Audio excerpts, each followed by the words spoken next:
Your mercy is great. Oh, Allah, I sit and pray.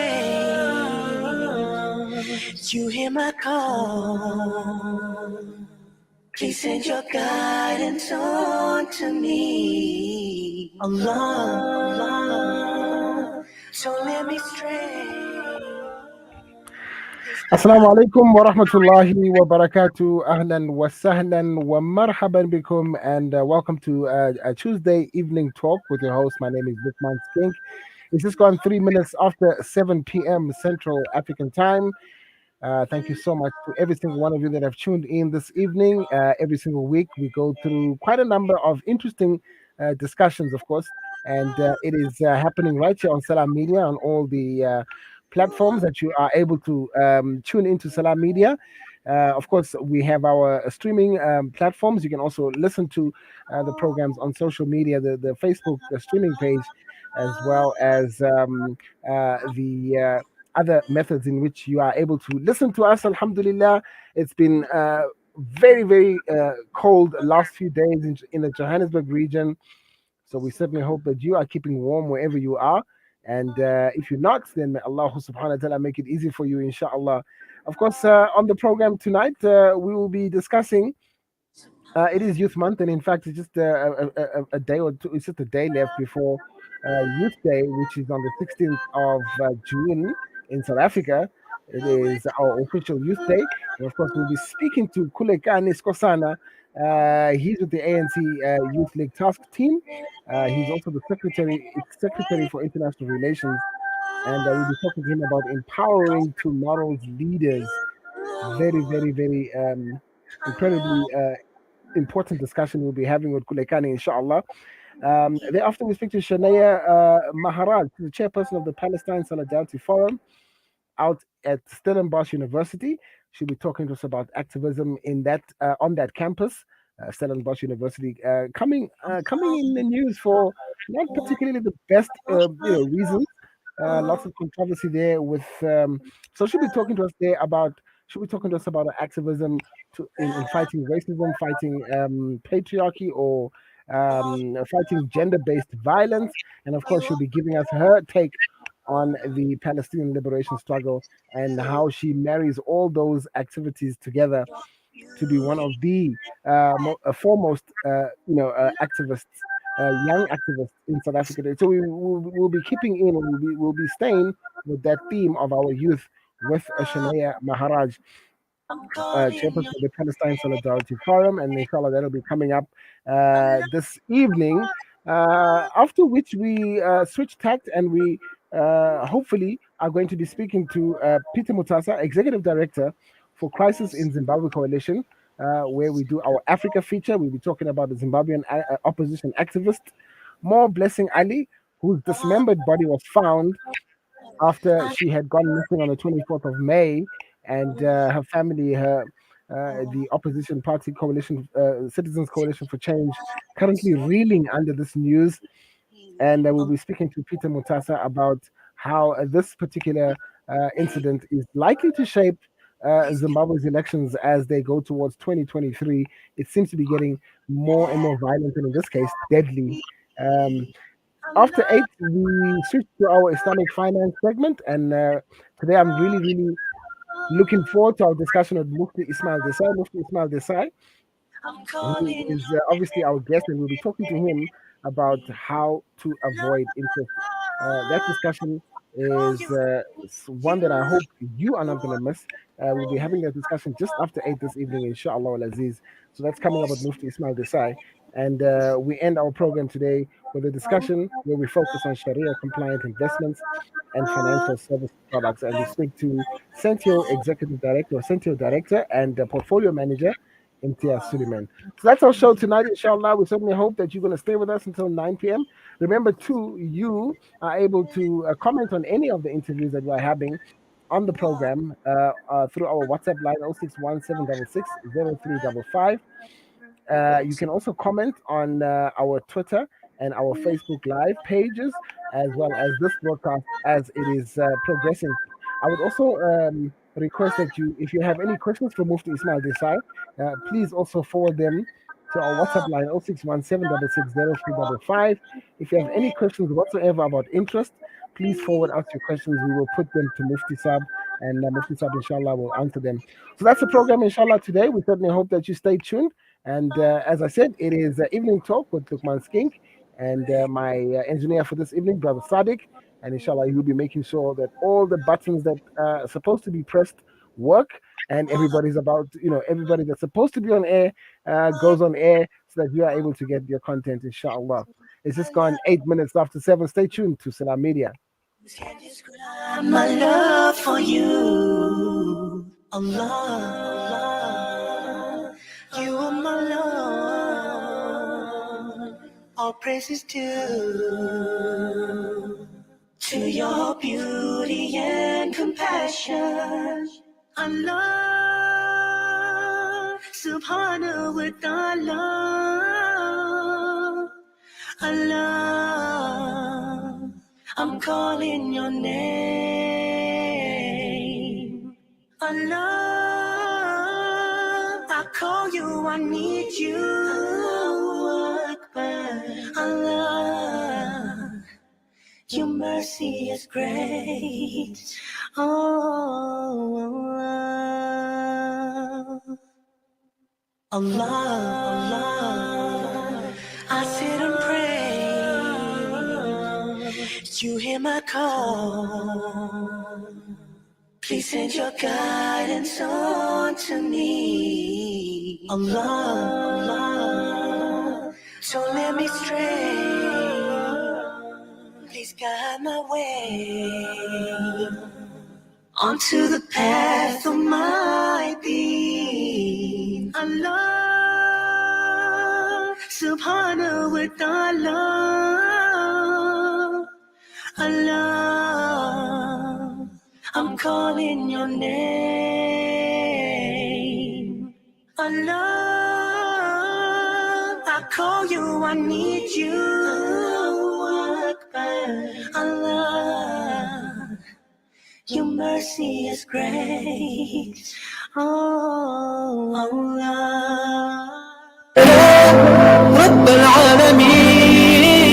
Listen to something fresh. Listen to Salam Media, your humanitarian broadcaster.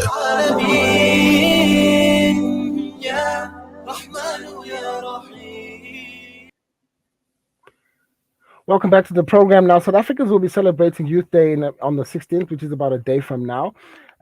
This year, that is 2022, marks 46 years since young South Africans took to the streets of Soweto to protest the unjust Bantu education system that forced Black people to learn in Afrikaans as the medium of destruction, of language of instruction, rather. The young people were also protesting against the system of separate schools and universities, poor facilities, and inadequately trained teachers. On the morning of June 16, 1976, more than 20,000 students began to march. They were met with live ammunition, tear gas, and the brutality of the apartheid police. Now, in the wake of the clashes with police over several weeks, Soweto became a war zone with numerous properties destroyed and approximately 700, mostly young South Africans, killed. It was a turning point in South Africa's struggle for freedom, and those youngsters sparked the flame that was eventually going to lead to South Africa's freedom and forcing the apartheid regime to the negotiating table. A number of things happened, but the events of June 16 are often are often cited as one of the most important turning points in the fight against South Africa, in the fight against apartheid, rather. Now, today we reflect on the sacrifices made by the class of 1976, and my guest on this segment is the ANC Youth League Task Team Secretary for International Relations, Khulekani Skosana. He's one of the young ANC Youth League, or one of the young leaders, I should say, in South Africa. And of course, we are expecting a lot from him in the years to come. And he joins us now. Khulekani, good evening to you and welcome to Salam Media. Good evening. Thank you for having us. We are absolutely very, very happy to have you on the program tonight. Khulekani, I just wanted to find out from you. We are now 46 years after the Soweto uprising. We're at the 46th anniversary almost. Do you think it's enough just to have a public holiday to honor the class of 1976, or do you think in post-apartheid South Africa somehow we have forgotten about the class of 1976 and we are just merely observing the day as a ceremony?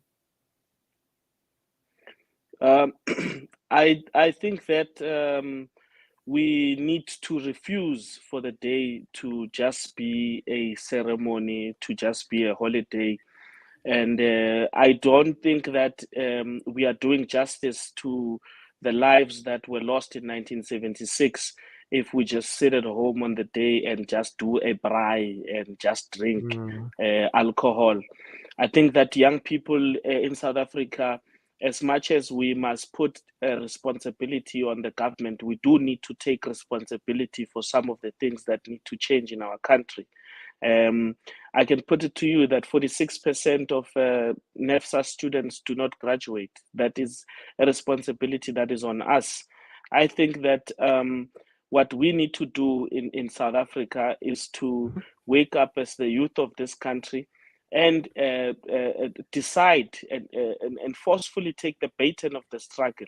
The struggle now demands economic opportunities to be exploited as much as possible. The struggle today requires that we ensure that the means of production in the country are back in the rightful hands, which is young people who are responsible for the future of this country. So we need to make sure that for instance, on challenges such as ESCOM, we need not be found wanting. We need to be at the front line proposing solutions for this country. Instead, we are sitting and watching television and doing hashtags. Hashtags are not going to solve our problems. It is only if we go to school and if we insist on employment opportunities. We cannot accept 350 Rand as the solution. We need to say to our government that where we want them to invest resources is in ensuring that we are given opportunities for us to seize having the attitude of being employees and start to think of ourselves as employers.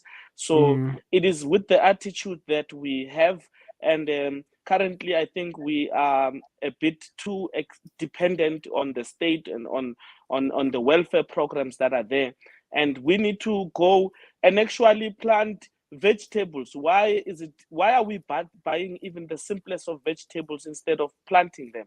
It is important for us to understand that if our country is going to change and if the black man is going to um, restore his dignity away from poverty, we need to stop giving rich people money. We need to buy from our own. We need to buy products that are proudly South African, products that are proudly African. And that is the only way that our country and continent will go forward. So mhm, we are expecting that in 47 years, almost 50 years, since 1976, we are expecting young people to have a conversation. And we even need to confront the generation of 1976 because we are shocked. They fought apartheid in 1976, but some of them today are queuing at Curo and all these fancy schools, fighting to pay for their kids to receive Africans education. I think that as a people, we suffer from some level of Stockholm syndrome where we tend to love the oppressor more than we love ourselves. I mean, we are targeting each other as black people and accusing each other of taking each other's jobs when we know who killed Steve Biko, when we know who killed Chris Hani. We need to be honest with ourselves and understand that the borders of Africa were decided in the Berlin Conference where no black leader was there. We know who killed Patrice Lumumba. So it cannot just be about a holiday and a braai. We need to take some responsibility as the generation of 2022. And instead of choosing Hubbly Bubbly and Savannah, we need to choose the mineral resources of this country.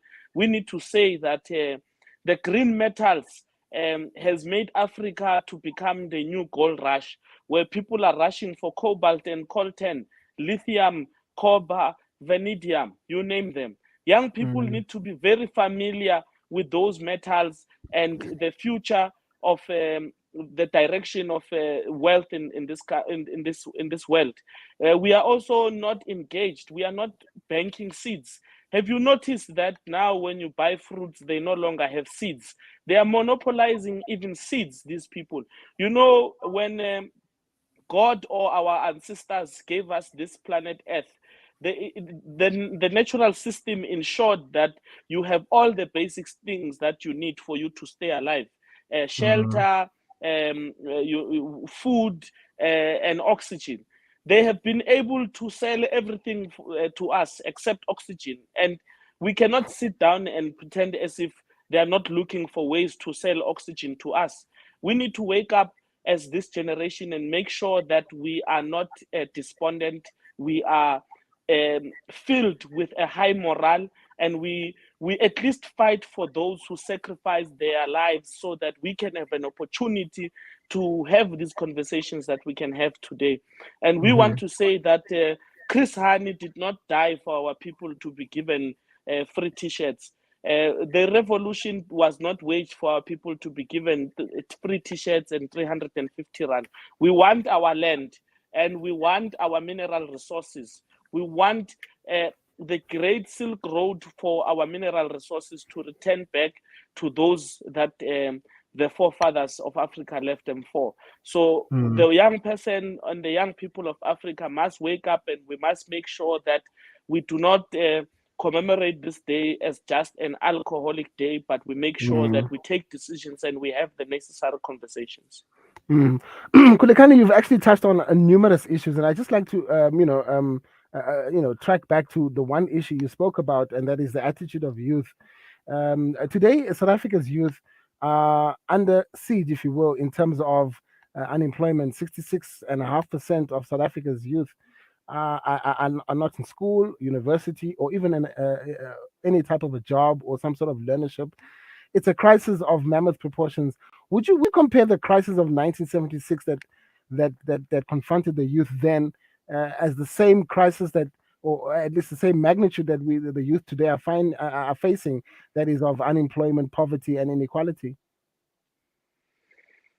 It is a very difficult question you've asked, because the Mm, difference is that the youth of 1976 were facing live bullets. right. And today we are facing the opportunity to go to school. We've fought Mm, for, and we have NEFSAs today, which when you pass, you don't have to pay it back. Our leaders, when they were fighting for political liberation, they were even able to study in prison. Today, mm, the youth of South Africa is free, but we are not going to school. We scream that we've got the responsibility to, we've got the right to education, but we forget that that responsibility comes with the duty to actually pass and graduate. We need to be saying to government that we are not going to be dropping out of school. We are going to stay, and we need them to make sure that there is no unemployed graduate in South Africa. The challenges that we face, I cannot compare them to the challenges of 1976, because we live right. in a different era, and our Right. challenges are those of 2022, and our challenges emanate and focus mainly on economic opportunities, because in Mm, 1994 only 150,000 young people were in universities, but today you've got more than 1 million university students, meaning that access to education has improved, which is what the youth of 1976 was fighting for. And we want to say that in 2022, we are fighting for economic opportunities. A young person cannot go to school for this long only to be subjected to a petty job at ShopRite or at KFC. We are busy being subjected to having to pack groceries that we cannot afford. And we mm, refuse to be the new slaves of 2022. We are saying that we need real and substantive opportunities that uh, are directly involved with the mineral wealth of this country, because mhm, that's where um, the resources that God has given us are. We want the mineral resources of this country. We can no longer afford to have another Kimberley big hole where these people of Europe come and steal resources. The reason they came to our country and settled is because of the abundance of mineral resources. And as I've said in the beginning, the Africa is the new gold rush because of the green metals that are concentrated in the African continent. Almost 90% of green metals are highly deposited in Africa. And 80% of cobalt and coltan is situated in the DRC of Congo. And all our electronic devices, the headphones you are wearing and the computer you are using and the cell phone I'm using, they all have tantalum, which is made from cobalt and coltan. And Tesla just signed a major deal right now in the DRC with the government of Congo. I can promise you that there's no single Tesla product that a young person in the DRC of Congo will benefit from. So we need to get into the business of understanding the mineral resources. These people, I am Christian, but these people were very quick to give us the Bible, but they do not want to give us the knowledge of how to dig gold and how to refine the mineral resources. So it is upon ourselves as a generation to take it as a responsibility to understand the global supply chains of mineral resources so that we can protect Africa's wealth that has been given to us. Just the single river in the DRC of Congo can solve our electricity problems if we turn it into a power station.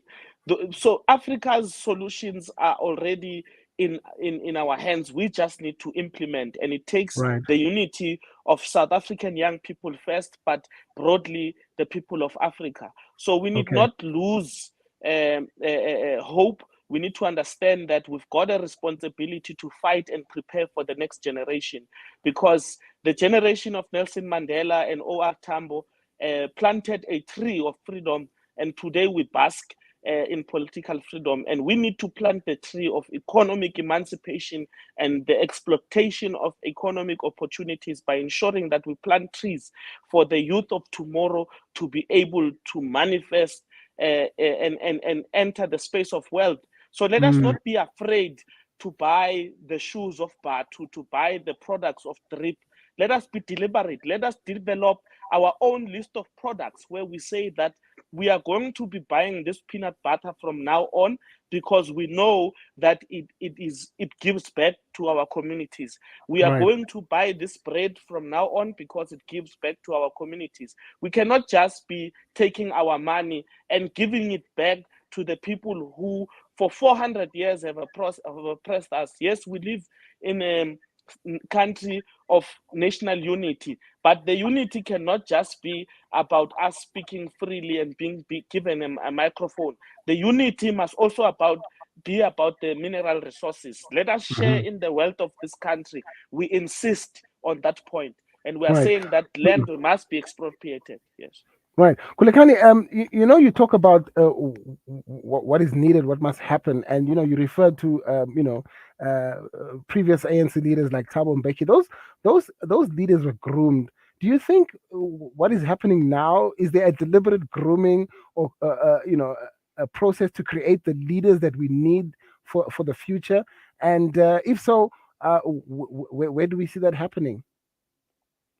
Yeah, I think that the leadership of Oliver Tambo and Nelson Mandela and Walter Sisulu, that was an amazing generation, because when they saw that the ANC is folding its arms and not engaging a government which was meeting engagement with bullets, they decided that it is time that the ANC government wages an armed struggle.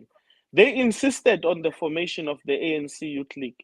Now, the point is, the Youth League of that time influenced the African National Congress. I think we need to adopt that attitude. We need to refuse influence from individuals in the ANC, in the Youth League, and we need to be a youth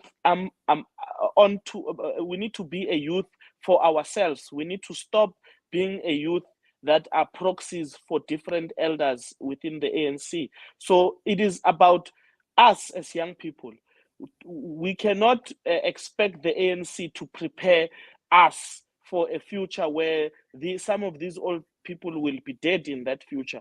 We need to be preparing for this future the same way the generation of Oliver Tambo, they prepared for this promised land that we find ourselves in. So it is us who are ignorant as young people and are not preparing for a future. I like to ask my peers that when we speak about land, when we speak about free education, are we as willing to die for it as Solomon Mahlangu was? And oftentimes the answer is no, because we're not even willing to vote. It is so difficult to comprehend that after so many people died for the right to vote, young people of South Africa are not voting. So we need to mobilize each other as young people and ensure that we participate in the business of the country, because if we do not participate, they will continue to make loans in the IMF that we will have to pay when they are dead. Currently, South Africa is highly indebted. So whether we like it or not, the decisions that they make, they impact the future that we want to exist in. So we need to make sure that elders do not go unchecked on the decisions that they take. So we are compelled to be involved in the politics and the business of this country. It is not something we have a choice on, especially considering that it is young people who has fought for us to be where we are today. It is not old people. Any revolution anywhere has always had to be waged by young people. So the direction which the country needs to take is our responsibility as a young people. Khulekani, this is my final question, and I'm glad you actually you spoke about leadership. Now, on the African continent, we've got a new class of not necessarily a new class, but we've seen an emerging class rather of young leaders challenging the old guard. We had Bobby Wine in Uganda. Well, he didn't win against Yoweri Museveni, but we have President Hakainde Hichilema in Zambia who won. Nelson Chamisa in Zimbabwe, who's he's been a perennial presidential sort of candidate. But there are many instances where even in some countries there are even young ministers in cabinet. Do you think South Africa is far away from a young leader, or do you think we are heading in that direction where we see other African countries, young people saying, look, enough is enough, we are going to challenge the status quo, and in some cases winning? I think that the readiness of our country and the readiness of Africa for youth leadership is dependent on young people understanding that we are the most powerful instrument needed for the change that we want to see. And we need to understand that for us to actually take over the levers of political power, we need to get involved. It begins by us joining and saturating and occupying the space. We need to make sure that as young people, there's no political space that is left with as a vacuum. Instead of going to form many different things, we need to swell the ranks of the liberation movements. The liberation movements of our times, or the liberation movement of Nelson Mandela, was not formed for people to dine in corruption, for instance. So we cannot go somewhere else like the EFF to go and fight there. We need this one, the African National Congress, where our fathers and forefathers' blood was spilled. We need to remain in the African National Congress and fight in there. So we need to make sure that the brand of African liberation, which is liberation movements, is protected by young people and taken over by young people. And that's how the ANC has lived for 100 years. So the phenomena of young people coming into the space of political power is something that is inevitable and unavoidable. They cannot do anything about it except accept that we are here to take over. It is our responsibility to direct the course of Black and African revolution the same way it was their responsibility in their time. So it is either they give us political power willingly or we take it by force. But take it we will, because it is our responsibility to determine the foundation and pathway of the coming generation. Their time came and they indeed sacrificed and fought for us to have political freedom. We appreciate them. We will never forget them for what they did. But they are now becoming corrupt. They are now thinking about their families. They are now thinking about their trust funds, and we are still indebted to the future. So we are saying that we welcome the wisdom of our elders. We appreciate them for their efforts in putting us thus far, but they must embrace us into the space, either willingly or forcefully. So we are here to stay as young people who've got ideas on solutions that are needed to take our people forward. We refuse the narrative of the white man who said that African people cannot lead themselves. We are saying to our elders, you have taken us to school. You have made sure that we are prepared. Now give us the baton so that we can display to those who wanted Africa to be that of monkeys, that we are not, and we've got ideas. I think that given the opportunity, young people could have easily came up with solutions and vaccines for COVID, but we were not given that space because of the monopolies that exist in the world. Right. So we are insisting that we are given space to display that we are ready. Absolutely. Khulekani, I think nobody is going to argue with you that those are very, very important points. We certainly look forward to the youth of today, taking up, space and leading from the front like you do within your organization. Khulekani, I'd like to thank you and like to also wish you everything of the best in your future endeavors. We certainly are going to hear a lot more from you, and we will be watching your career very closely. Thank you very much for your Thank you. time. You're Thank you welcome. for having me.